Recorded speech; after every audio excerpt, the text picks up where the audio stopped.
In today's video, I'm going to teach you how to organize tasks with folders in Goodday. Organizing your tasks into folders is a simple way to keep your workspace clean and make sure nothing important gets lost. I'll walk you through creating a new folder from scratch and show you how to customize it so it fits the way you work.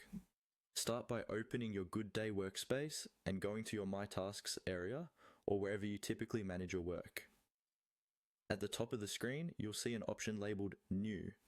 This is the main button you'll use whenever you want to create something in Goodday, like tasks, projects, or folders. Go ahead and click on New.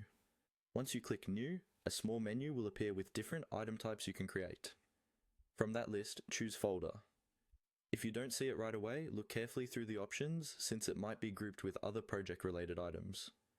Click Folder to start setting up a new one. When you select Folder, Goodday will open a creation panel or a dialog window on your screen. This is where you'll define the basic details of your new folder.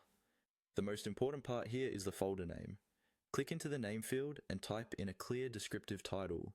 For example, you might name it Marketing Tasks, Client A Deliverables, or Quarter 1 Planning. A good folder name makes it obvious what kind of tasks should live inside, so you and your team can instantly understand its purpose. After naming your folder, take a moment to customize it.